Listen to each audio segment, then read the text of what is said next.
Chapter है और bio का चौथा चैप्टर हो जाएगा। ठीक है, तो पहले हम समझेंगे आनुवंशिकता क्या है और ये जैव विकास क्या है। ठीक है, फिर बारी बारी से डिटेल में सबको पढ़ेंगे। आनुवंशिकता का मतलब है माता पिता के गुणों का या पूर्वजों के गुणों का अगली पीढ़ी में जाना। ठीक है, इसको बोलते हैं आनुवंशिकता। ठीक है, अब जैसे मान लो अब हमारे पूर्वज का दोनों साइड हाथ निकला हुआ है तो हमारे भी दोनों साइड हाथ निकला हुआ है। हमारे पूर्वजों से पंख नहीं है तो हमारे पास पंख नहीं है। ठीक है, तो वो जो गुण है पूर्वजों का हमारे में आ रहा है हमारे अंदर, तो यह आनुवंशिकता कहलाएगा। अच्छा, जैव विकास क्या है? जैव विकास जो है यह एक धीमी प्रक्रिया है विकास की। ठीक है, मतलब और विभिन्नता पैदा करने की धीमी प्रक्रिया है। और यह जो प्रक्रिया होती है जीवित कोशिकाओं में। ठीक है, जैसे मान लो धरती पर जो इतना सारा जीव है सबके दिन में तो नहीं आ गया होगा, सबका विकास धीरे धीरे हुआ है। हो सकता है कि बहुत समय पहले बहुत लंबा लंबा मनुष्य रहा होगा, फिर उससे छोटा करते करते हम लोग 5-6 फीट तक भी रुके हुए हैं। ठीक है, तो यह विकास एक दिन में तो हुआ नहीं होगा, लाखों करोड़ों साल लगा उसको करने में। ठीक है, तो इसी को कहते हैं जैव विकास। तुम कहोगे पहले मोबाइल बहुत बड़ा बड़ा हो गया था और आजकल मोबाइल छोटा छोटा हो गया, इसको जैव विकास नहीं कहेंगे क्योंकि मोबाइल कोई जीवित कोशिका थोड़ी ना है, और सजीव थोड़ी ना है। तो जीवित कोशिकाओं में होने वाली धीमी प्रक्रिया, ठीक है, जो विकास की प्रक्रिया उसको हम कहेंगे जैव विकास। तो पहले हम जानते हैं आनुवंशिकता के बारे में। ठीक है, अच्छा, यह आनुवंशिकता जो है हमारे अंदर जो जानकारी आती है वो कैसे आती है? हमारा शरीर कोशिकाओं से मिलकर बना हुआ है, यह बात सब लोग पहले से जानते हैं। ठीक है, तो ये जैसे हो गया मान लो कोशिका। ठीक है, इसके अंदर क्या केंद्र सबसे बड़ा सा बनाते हैं केंद्र। ठीक है, और इस केंद्र के अंदर होता है क्रोमोसोम, जिसको हिंदी में बोलते हैं गुणसूत्र। ठीक है, और यह जो क्रोमोसोम होता है यह डीएनए और प्रोटीन से बना होता है। डीएनए और प्रोटीन से, और उसी डीएनए और उसी प्रोटीन खासकर डीएनए में वो सब सूचना लिखा हुआ होता है कि हाथ कहाँ निकालना है, नाक कहाँ निकालना है, आंख कहाँ देना है। ठीक है, हाँ, रंग कैसा देना है, बाल का स्टाइल क्या देना है, घुंघराला देना है कि सीधा देना है, यह सब सूचना इसी क्रोमोसोम के डीएनए में होता है। ठीक है, मतलब ये समझ में पड़ा आनुवंशिक पदार्थ है जो पूर्वजों से अगली पीढ़ी में जाता है। अच्छा, हम बात करते हैं पहले मनुष्य का। मनुष्य के कोशिकाओं में 46 क्रोमोसोम होते हैं, 46 गुणसूत्र होते हैं। अच्छा, मतलब हमारे शरीर के किसी भी अंग से अगर एक कोशिका निकालते हैं, एक कोशिका, तो उस कोशिका में 46 गुणसूत्र ही होगा। चाहे हाथ से निकाले, पैर से निकाले, माथा से निकाले, चेहरा से निकाले, कैसे निकालेंगे? ठीक है, अब क्वेश्चन नहीं आता क्या कि हर जीव में 46 ही होता है? तो नहीं, हर जीव में यह संख्या अलग अलग होता है और लेकिन निश्चित होता है। जैसे कि मान लेते बात करते हैं मटर के पौधों का, उसमें 14 होता है। ठीक है, तो मतलब मटर के हम मतलब कहीं से भी निकालते हैं अगर हम गुणसूत्र, तो उसमें 14 गुणसूत्र ही होगा। और यही गुणसूत्र मतलब निर्धारित करता है तुम्हारे सारे लक्षणों को। तुम्हारा चेहरा तुम गोरा होगा कि तुम काला होगा, लंबा होगा कि छोटा होगा। ठीक है, सब कुछ डिपेंड करता है इसी गुणसूत्र पे। अच्छा, कुछ एक कोशिका छोड़कर हम बताएं कि हर जगह से कहीं से निकालेंगे कोशिका तो उस कोशिका में 46 गुणसूत्र होगा। लेकिन वो एक होता है जनन कोशिका, जैसे जो महिला में बोलते हैं अंडाणु और पुरुष में होता है शुक्राणु, उसमें 46 नहीं होता है। ठीक है, वह जब दोनों मिलकर युग्मक बनाता है, जब नए बच्चे का निर्माण करता है, तो उस अंडाणु और उस शुक्राणु में 23 ही होता है। ठीक है, 23 और 23, क्योंकि दिमाग लगाओ कि तुम्हारे हर एक कोशिका में 46 गुणसूत्र है। तो अगर मान लो किसी बच्चे को मम्मी से भी 46 गुणसूत्र मिलेगा और पापा से भी 46 मिलेगा, तो 46 92 हो जाएगा। उसके हर एक कोशिका में तो 92 गुणसूत्र हो जाएगा। इसीलिए उस जनन कोशिका में 23 गुणसूत्र होते हैं ताकि 23 मिलकर 46 हो जाए। ठीक है, देखो डीएनए और प्रोटीन से बना होता है। ठीक है, अच्छा, डीएनए और प्रोटीन का काम क्या है? जैसे यह मान लो हो गया शुक्राणु, यह क्या हो गया? मान क्या लो ये शुक्राणु। यह हो गया अंडाणु, हाँ, अंडा क्या करके अंडाणु हो गया।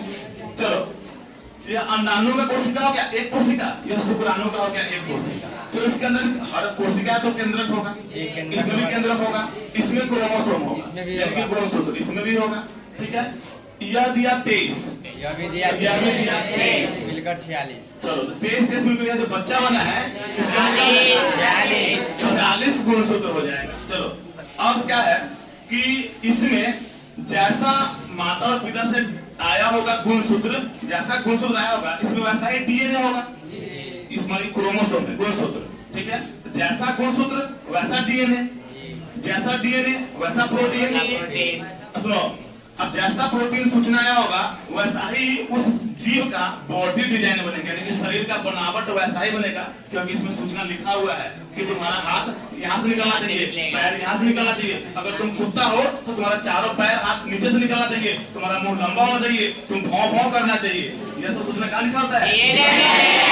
दिया गया होता है। ठीक है, हाँ। तो जैसा मतलब जैसा यहाँ से ये वैसा डीएनए वैसा प्रोटीन, जैसा प्रोटीन वैसा ही उसमें सूचना लिखा होगा और उसी प्रकार का बॉडी डिजाइन बनेगा शरीर का बनावट। और जैसा बॉडी डिजाइन बनेगा वैसा बच्चा बनेगा, मनुष्य का बच्चा मनुष्य बनेगा, कुत्ता का बच्चा कुत्ता बनेगा, गाय का बच्चा गाय बनेगा। यह सब डिपेंड किस पे कर रहा है? ठीक है, चलो आनुवंशिकता के बारे में थोड़ा सा जानते हैं, वो जैव विकास के बारे में। ठीक है, देखो जैव विकास के लिए विभिन्नता का आना जरूरी है, अंतर का आना जरूरी है। जैसे मान लो अगर अंतर, जैसे मान लो कि दुनिया में मान लो जितनी भी लड़कियां हैं सबका नाक एक टाइप का हो जाए, कान एक ही टाइप का, चेहरा एक टाइप का, रंग एक टाइप का, बाल एक टाइप का, हाइट एक टाइप का, जितना लड़का है उसका भी सब कुछ सेम सेम सेम हो जाए। ठीक है, तो क्या होगा? कोई पहचान नहीं पाएगा, सब राजा ही रहेगा, सब रानी रहेगा, क्या कोई अंतर समझ नहीं आएगा। तो इसलिए विभिन्नता जरूरी है, नहीं जरूरी है? तो जैव विकास के लिए क्या है कि विभिन्नता जरूरी है। और यह विभिन्नता आता कैसे है? देखो यह दो प्रकार से आता है। जैसे कि जन्म के दौरान, ठीक है, कि इस डीएनए में मतलब जन्म कोशिका में कुछ परिवर्तन हो जाए, या उसके मतलब गुणसूत्र में या इसके डीएनए में कुछ गड़बड़ी हो जाए। ठीक है, तो क्या होगा? विभिन्नता आएगा। जैसे मान लो 23 46 9 47 हो जाए मान लो किसी कारणवश, तो वहां से विभिन्नता आ सकता है। भले ही वो विभिन्नता खतरनाक होगा, हो सकता है कि उम्र से जी ही ना पाए, उसके बाद तुमको बाद में डिटेल में बताएंगे। तो मतलब 46 हो जाए 47 हो सकता है, नहीं हो सकता है? गड़बड़ी होने पर मतलब 47 हो सकता है, या उसके डीएनए में कुछ गड़बड़ी हो जाए। ठीक है, तो इससे क्या होगा? विभिन्नता आएगा। ठीक है, अब चलो, और इसी विभिन्नता के कारण जैव विकास होता है। ठीक है, देखो विभिन्नता के कारण क्या क्या हो सकता है जानो? तो विभिन्नता जरूरी है कि नहीं जरूरी है? तो हम कहेंगे विभिन्नता जरूरी है। चलो विभिन्नता सबसे पहले जरूरी है पहचान के लिए, कि हमारी पहचान विभिन्नता के कारण ही है। ठीक है, जैसे मान लो हम हैं अपने माता पिता से, मेरे माता पिता वो अपने माता पिता से है। अगर विभिन्नता नहीं हुआ होता तो मान लो पापा का सब कुछ दादा दादी से मिल जाता, मम्मी का सब कुछ नाना नानी से मिल जाता। ठीक है, फिर हम भी उनके से सेम सेम सेम सब, जितना मेरे घर में पुरुष होता सब सेम सेम सेम, जितनी महिलाएं होती सब सेम सेम सेम। तो इसमें क्या होता कि बहुत गड़बड़ी हो जाती है। हाँ, अब किसको मम्मी कहे किसको दीदी कहे, भारी कंफ्यूजन हो जाएगा। तो यह जो विभिन्नता है जो कि डीएनए और गुणसूत्र के कारण हो रहा है, यह जरूरी है क्योंकि पहचान के लिए। चलो अच्छा, उसके बाद सेकेंड कि इस विभिन्नता से फायदा है। ठीक है, जैसे मान लो हम बात करते हैं एक कोशिकीय जीव, जैसे मान लो अमीबा का या बैक्टीरिया का। जैसे तुम लोगों को पढ़ाए थे दांत के बारे में कि तुम अगर दांत साफ नहीं करते तो तुम्हारे एक दांत पे 10-10 लाख बैक्टीरिया रहता है। ठीक है, तो वो बैक्टीरिया खंडन से क्या करता है? जनन करता है, यानी कि टूट टूट के एक टूट कर दो बन जाता है, जो तो पिछले बार में बताया हुआ है। तो मान लो उसमें क्या होता है कि परिवर्तन वो करता है अलैंगिक जनन। ठीक है, उसमें एक ही जीव भाग ले रहे हैं। ठीक है, तो अगर वो अलैंगिक जनन कर रहा है तो उसमें परिवर्तन 9 के बराबर होता है। फिर भी मान लो अगर थोड़ा सा परिवर्तन हो गया, जैसे हम लोग फोटो कॉपी भी करते हैं किसी चीज का, एक से अगर 2 कॉपी करते हैं तो उसमें थोड़ा थोड़ा परिवर्तन हो जाता है। जैसे कि हम जो मास्टर कॉपी निकालते हैं लैपटॉप से, वो हल्का पतला पतला होता है, फिर उसका फोटो शूट करते हैं वो थोड़ा मोटा मोटा, कहीं काला धब्बा है, कभी ऊपर शूट करते हैं पेज दिख नहीं रहा है, क्योंकि हम कर रहे हैं फोटो कॉपी हूबहू करें ना, लेकिन क्या पूरा हूबहू हो पाता है? तो जन्म के दौरान भी यही होता है। और लैंगिक जनन में कोशिश तो किया था कि पूरा एकदम हूबहू होता है, फिर भी थोड़ा बहुत परिवर्तन हो जाता है। अच्छा मान लो यह एक हो गया, यही बैक्टीरिया ले लो, जीवाणु। मान लो इस रूम में कितने जीवाणु होंगे? अनंत। ठीक है, यह टूट के क्या हुआ? 2 बैक्टीरिया बनाया। ठीक है, यह टूट के क्या होगा? यह भी 2 और यह भी 2, 4 बनाया। कितना हो गया? 4 हो गया। अब सुनो, मान लो यह ऐसा बैक्टीरिया है जो 30 डिग्री तक गर्मी बर्दाश्त कर लेता है। ठीक है, इसका बच्चा भी आ जाएगा 30 डिग्री तक बर्दाश्त करेगा। अच्छा, यह जब अपना बच्चा पैदा करेगा तो हो सकता है जन्म के दौरान कुछ परिवर्तन आता है, चेंजिंग होता है। अब इसका जो बच्चा हुआ यह मान लो हाँ, यह मतलब 50 डिग्री तक गर्मी बर्दाश्त कर रहा है। किसी मान लो उसके कोशिका में क्या बाहर से कोई ऐसा परत बन गया, कोई वो सोना का लेयर, चांदी का लेयर बन गया, मान लो कोई चीज का ऐसा परत बन गया जो कि गर्मी को सह सकता है, ठीक है। तो यह क्या कर रहा है, अब इसका जो बच्चा पैदा हुआ फिर दो, तो वो क्या होगा, गर्मी को बर्दाश्त करेगा 50 डिग्री तक, ठीक है। अब क्या हुआ, मान लो कि दुनिया में अचानक वैश्विक ऊष्मन हुआ, गर्मी बढ़ गया, तो यह सब क्या होगा, 40 डिग्री गर्मी हो गया और यह सब 20 डिग्री सहने वाला है, तो खत्म हो जाएगा। लेकिन इसका एक बच्चा जो कि 50 डिग्री सहने वाला है, वो क्या होगा, बच जाएगा। और जब यह बच जाएगा तो यह जो अपना धीरे धीरे धिया पुता पैदा करेगा, तो धीरे धीरे अपना यह फिर से प्रजाति बना लेगा, मतलब अपने अस्तित्व को समाप्त नहीं करेगा। तो बोलो, जो इसके अंदर जो विभिन्नता आया था अपने पूर्वजों के गुणों से, उससे इसको फायदा हुआ कि नहीं हुआ।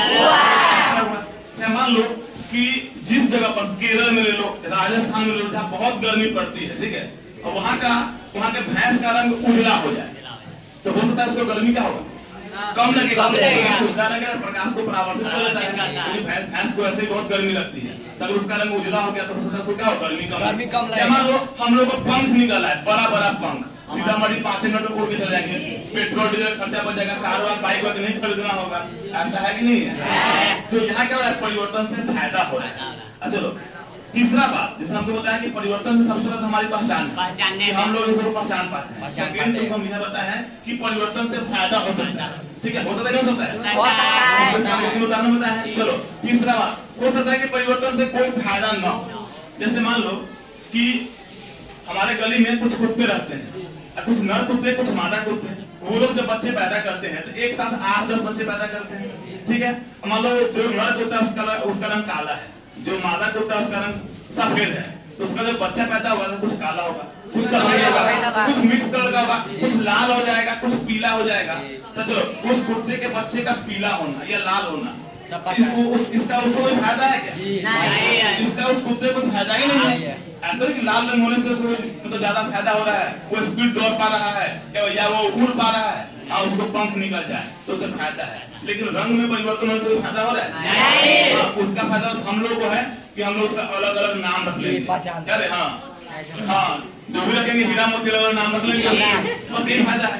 तो देखो, तो जरूरी नहीं है कि परिवर्तन का हमेशा फायदा ही हो, ठीक है, कभी ऐसा लगे तुमको फायदा न हो। चलो चौथी स्थिति, अभी तो तुमको 3 स्थिति बताया, चौथी स्थिति हो सकता है कि विभिन्नता के कारण उस जीव का अस्तित्व ही समाप्त हो जाए। अच्छा, इस धरती पे हम लोग क्या पहले जीव हैं, क्या आखिरी जीव है, या तुमको लास्ट चैप्टर में बताएंगे, ठीक है, या इसी चैप्टर लास्ट में बताएंगे। ध्यान देना कि बहुत सारे जीव आए और चले गए। तुम लोग डायनासोर के बारे में सुना होगा, तो उनको मछली समझ बड़ा बड़ा खतरनाक मछली के बारे में सुना होगा, तो वो अभी धरती पे क्यों नहीं है, इस संसार में क्यों नहीं है, क्योंकि उसके अंदर जो विभिन्नता आया होगा, जो विभिन्नता उसके अंदर जो पैदा हुआ होगा, वो उसको पर्यावरण से अनुकूलित नहीं कर पाया होगा, अपने अस्तित्व को नहीं बचा पाया होगा और वो समाप्त हो गया, ठीक है। अच्छा मान लो कभी कभी क्या होता है कि कोई ऐसा बच्चा पैदा हो जाता है, ठीक है, जो जिसके पास 2 माथा होता है, या कोई 2 बच्चा आपस में चिपका हुआ होता है, तो वो अपनी पूरी जिंदगी जी नहीं पाता है, तो वो 2 सर या शरीर चिपका हुआ क्यों हुआ, ये गुणसूत्र में परिवर्तन होने के कारण या डीएनए में गड़बड़ी, ठीक है। पहला भाग लिखे हुए यहाँ पर हम शारीरिक कोशिका विभिन्नता और दूसरा जनन कोशिका विभिन्नता। देखो शारीरिक कोशिका विभिन्नता का मतलब कि शरीर के किसी भी कोशिका में परिवर्तन होने के कारण जो विभिन्नता आता है उसको हम कहेंगे शारीरिक कोशिका विभिन्नता। अच्छा, यह विभिन्नता अगली पीढ़ी में नहीं जाता है। हम इसका उदाहरण देते हैं, कोई ऐसा आदमी हो जिसका फैक्ट्री में हाथ कट गया, एक हाथ कट गया, उसका जो बच्चा पैदा होगा क्या उसका हाथ कटा हुआ होगा? हाँ, उस बच्चे का हाथ कटा हुआ नहीं होगा, ठीक है, क्योंकि यह शारीरिक कोशिका विभिन्नता है जो कि अगली पीढ़ी में अगली पीढ़ी में वही विभिन्नता जाएगा जो कि जनन कोशिका विभिन्नता पाया होगा। हमारे जनन कोशिकाओं में कुछ अंतर हो जाए, कुछ गड़बड़ी हो जाए, वही सूचना अगले पीढ़ी में जाता है। मान लो कोई ऐसा आदमी है जो जीवन भर अपना बाल छिलवा के रखता है बचपन से लेके, अब जो उसका बच्चा पैदा हो गया और टकला पैदा होगा, क्योंकि यह शारीरिक कोशिका विभिन्नता है। चलो अब हम बात करते हैं जनन कोशिका विभिन्नता के बारे में कि जनन कोशिकाओं अर्थात शुक्राणु इसमें भी जो विभिन्नता होगा, इसमें कुछ विभिन्नता हो गया तो अगली पीढ़ी में जाएगा, ठीक है। अब जैसे मान लो हमारा बहुत सारा गुण माता पिता से मिलता है, नहीं मिलता है, तो चलो तो जब मिलता है वो भी इसी कारण मिलता है। जैसे मान लो किसी की माँ का, अगर माँ का बाल अगर घुंघराला है तो उसकी बेटी का बाल भी घुंघराला हो जाता है, ठीक है। या मान लो किसी की माँ गोरी है तो उसकी बेटी भी गोरी हो जाती है, बच्चा भी गोरा हो जाता है, ठीक है। तो ये यही हुआ जनन कोशिका अंतर, मतलब यह जो विभिन्नता होगा यह अगली पीढ़ी में जाएगा और यह अगली पीढ़ी में जाएगा। इसका मतलब यह हुआ कि यह जैव विकास में कोई मदद नहीं करेगा, लेकिन यह जो है मदद करेगा, ठीक है। अच्छा, इस पर मेंडल ने सोचा कि आखिर पूर्वजों का गुण अगली पीढ़ी में क्यों जाता है और कैसे जाता है, किस नियम से जाता है, ठीक है। वो देखा, उसने मतलब सोचा कि मतलब ऐसा मतलब कौन सा गुण है, ठीक है, ऐसा कौन सा रूल है कि कौन कौन गुण जाएगा और कौन गुण नहीं जाएगा, किस बच्चे में माता गुण जाएगा, किस बच्चे में पिता गुण जाएगा। इसके लिए क्या किया, मेंडल ने मटर के पौधों पर शोध किया। किन पौधों पर? ठीक है। अब देखो, सबसे पहले था मटर के पौधों पर शोध करके और उसके एक गुण नहीं 3-4 गुणों का अध्ययन किया। गोल बीज वाले, झुर्रीदार बीज वाले, जैसे मटर का जो बीज गोल गोल होता है, एक में झुर्री पड़ा हुआ होता है, पचका हुआ होता है। अच्छा, मटर के लंबे पौधों पर और छोटे पौधों पर, अच्छा कुछ मटर का फूल ऐसा होता है सफेद रंग का होता है और कुछ बैंगनी रंग का होता है। तो उन अलग अलग रंगों, अलग अलग आकार और अलग अलग बीज, इन सभी पौधों पर उसने क्या किया, शोध किया और शोध करके कुछ ऐसा नियम निकालने की कोशिश की जिससे पता चल सके कि माता पिता गुण बच्चों में कैसे आता है। तो सबसे पहला क्वेश्चन यह है कि उसने मटर का पौधा ही क्यों चुना? क्या वो नींबू का चुन सकता था, वो आम का चुन सकता था, ठीक है, तो देखो लीची का चुन सकता था, देखो मटर का चुनने का कारण था उससे ऐसा नहीं कि मेंडल ऐसा पहला आदमी था जिसने यह नियम निकालने की कोशिश की थी कि माता पिता गुण बच्चों में कैसे जाता है। उनसे पहले भी बहुत सारे वैज्ञानिक हुए जिसने यह जानने की कोशिश की कि गुण जो है मतलब वो अगली पीढ़ी में जाता है कैसे है। तो उन्होंने मटर का पौधा लिया था, इसलिए मेंडल ने मटर का पौधा ले लिया। तो तुम सोचोगे क्या मेंडल के पास अपना दिमाग नहीं था कि जो पहले वाला लोग लिया वही इसने ले लिया? देखो इसके लिए 2-3 कारण और भी है। कारण नंबर 2 कि मटर का जो पौधा है यह पूरे संसार में हर जगह मिलता है, हर देश में मिलता है, ठीक है। तो इस पर रिसर्च करना आसान था क्योंकि जो चीज मुश्किल से मिलेगा उस पर रिसर्च करना तो मुश्किल हो जाएगा और जो चीज हर जगह उपलब्ध है, ठीक है। थर्ड, यह एक सेकंड आसानी से मिलता है, कम समय में अपना अगला संतति पैदा कर लेता है। एक ही साल में 1 पीढ़ी को उगाया जा सकता है। अगर आम के पौधा को चुनता 5-7 साल 8 साल लगता है एक पेड़ को बड़ा होने में, फिर उसे गुठली में फिर उसका दूसरा बच्चा पैदा करता, सेकंड जनरेशन, फिर थर्ड जनरेशन, अगली पीढ़ी, तो 2-3 पीढ़ी उगाने में अपने खत्म हो जाता है। तो फिर शोध क्या करना है, ठीक है। तो चौथा कारण, मटर का पौधा है ना वह स्वपरागण करता है। हाँ, जैसे कि स्वपरागण कहते हैं कि अपने परागकणों को उसका फूल खुलने से पहले ही उसका जो परागकण होता है उसके वर्तिकाग्र तक पहुंचकर जन्म कर नया बीज बना देता है। फूल खुलने से पहले ही, मतलब अगर फूल पहले खुल जाता तो कहीं और का उड़ते उड़ते हवा में आता दूसरे मटर का और उसमें आ जाता और वह और परागण कर लेता। तो यह कहता है जनरली कहता है सामान्यतः यह स्व परागण करता है। स्व परागण करने का मतलब क्या है कि हमको शुद्ध लंबा पौधा और शुद्ध बौना पौधा मिल सकता है। जैसे मान लो 2 जगह है, एक हो गया मान लो थोड़ा दूर दूर कर लेते हैं, एक ले लीजिए हम मुंबई और एक ले लीजिए मान लो हम बिहार, ठीक है। तो बिहार में क्या होता है कि जितना पौधा है सब लंबा लंबा है और वहाँ का जितना पौधा है सब छोटा बौना पौधा है। तो यहाँ क्या होगा, पीढ़ी दर पीढ़ी लंबा पौधा ही निकलेगा क्योंकि मटर जो है स्व परागण करता है, वो अपने में खुद भी जन्म कर लेता है, ठीक है। तो यहाँ जितना भी पीढ़ी, पहला पीढ़ी, दूसरा पीढ़ी, तीसरा पीढ़ी, सब लंबा पौधा होगा। अब आगे सब क्या होगा, ठीक है। तो इसलिए उसने मटर का पौधा लिया और उसने 3 गुणों का अध्ययन किया, बीज गोल, झुर्रीदार, लंबाई लंबा और बड़ा, फूल का रंग सफेद और बैंगनी, ठीक है।